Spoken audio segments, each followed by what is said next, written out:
What's going on, everybody? It's your boy Dead on Dave. Welcome back to the channel.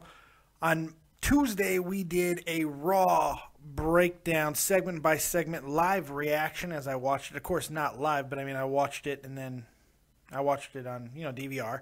And then I would react to each segment. So I thought, why not do that for NXT and SmackDown, since I can't do it for Raws and pay-per-views because I do that on the Joe Cronin show usually. I just didn't this week. So from now on, all your NXT reviews and all your SmackDown reviews will be done in the same format as you saw earlier in the week, where I break down segment by segment. So that is what we are here to do.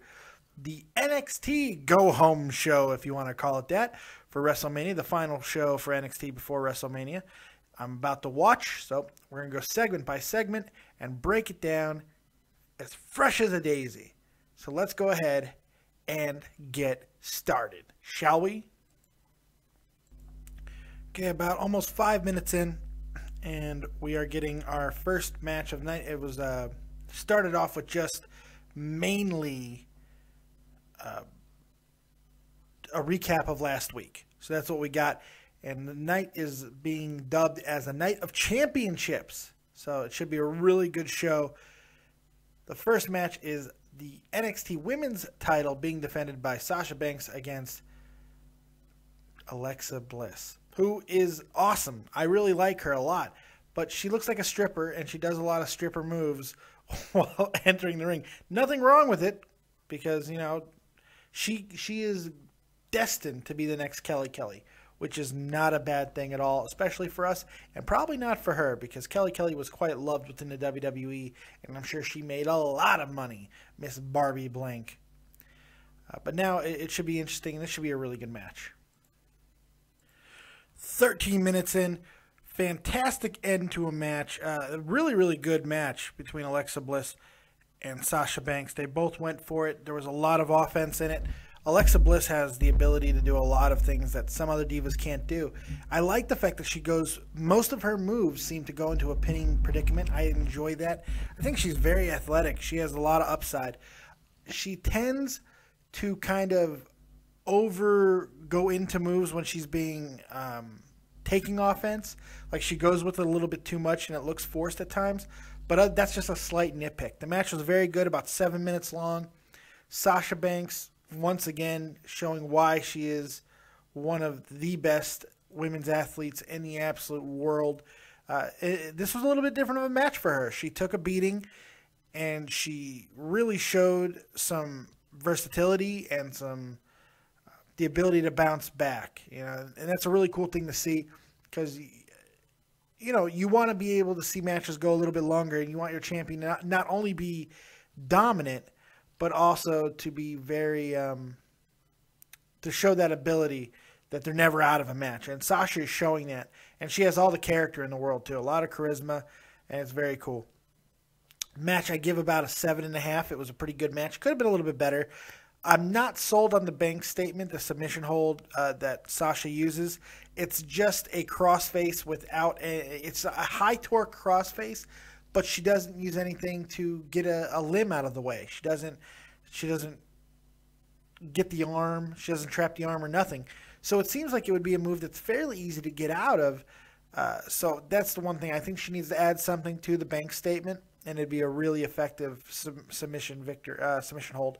We'll see if anything changes with that. But the question now is, who is next for Sasha Banks? Is Charlotte going to reemerge in the title picture, or will it be somebody else? Because that has got to be the question in everyone's mind. Is Charlotte going up to the main roster? We haven't seen her. They've put Alexa Bliss into the spotlight now, but now that she's been knocked off by the champ, is that the end of Alexa Bliss? Or will we see somebody else really stepping up? Maybe a Becky Lynch, maybe a Bayley, something like that. Or Emma, a new attitude Emma. Is she going to be getting back into the picture? Or maybe someone we haven't seen before. NXT has shown over the last 6 or 7 months the ability to continue to create new stars. So I think that's what we're going to see. More people coming up. You just never know what you're going to get out of NXT. Pretty cool match. Let's get back to the action. A little more than 14 minutes in, Kevin Owens with a really, really good promo. He's showing not only the ability in the ring, but also on the microphone.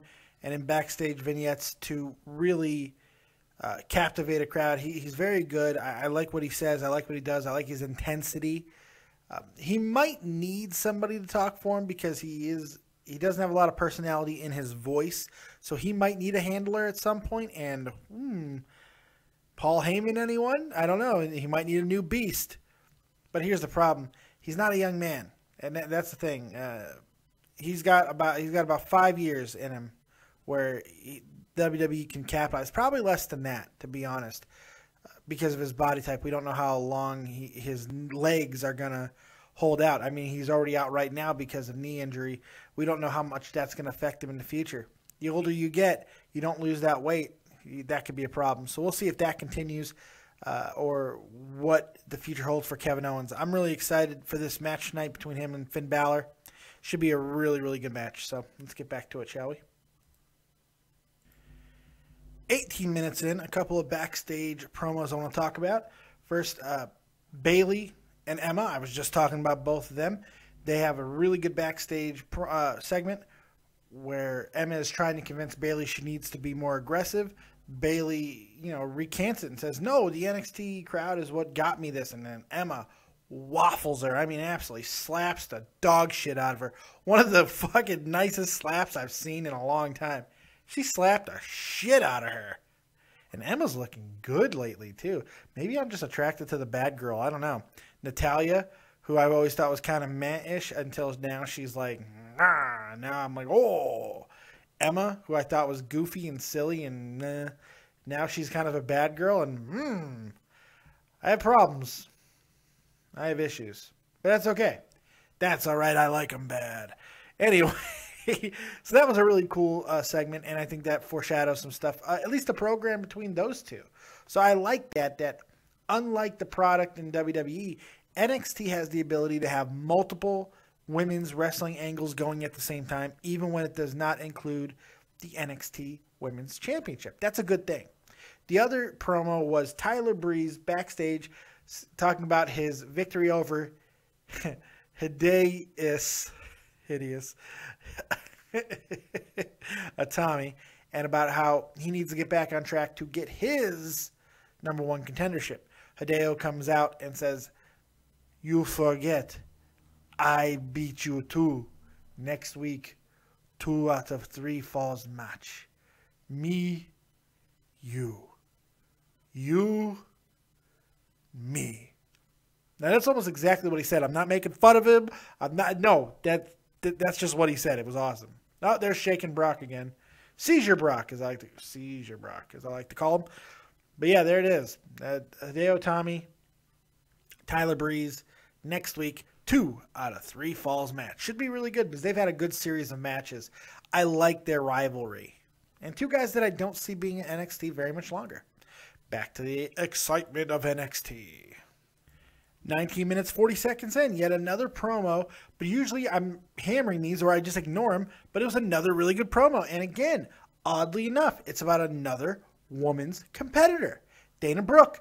She looks amazing. She was a bodybuilder. She looks incredible. Bigger. She's really attractive too.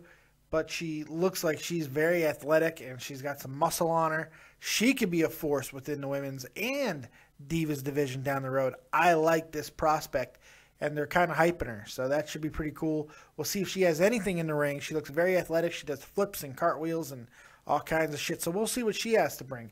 Pretty cool. I'm really digging all the promos and the backstage stuff that's going on tonight. Usually I'd be kind of hammering it, but I'm enjoying it. They're good. They're well produced.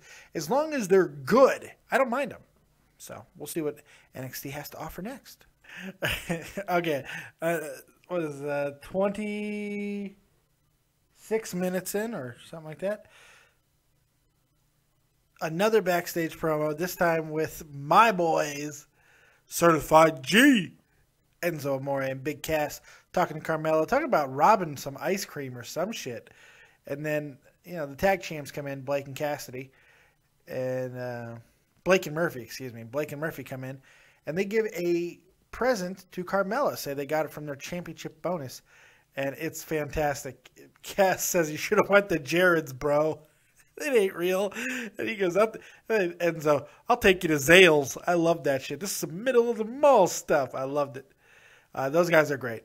I'm only bringing this one up because it seems like this is the final segment or match, and they're going right into the main event now. So that means we're going to get about a half-hour main event match between Finn Balor and Kevin Owens. Yes, it's only a 2-match card, but they're given this much time. I hope that is epic. Let's find out.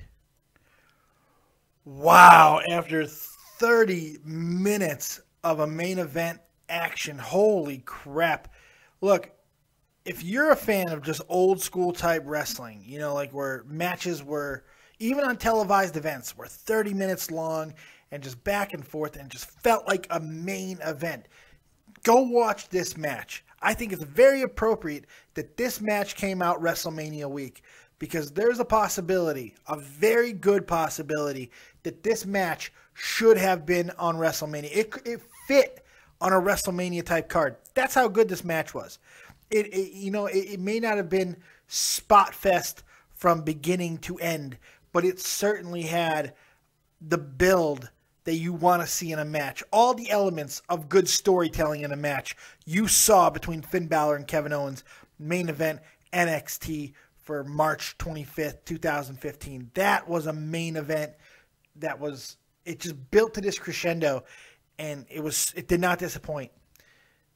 Watching them go for it and hit moves that you don't see, almost a cradle shock off the friggin' middle rope by Kevin Owens on Finn Balor. Absolutely incredible. Balor creating offense from angles and spots in the ring where you normally don't see offense created. It was just very good.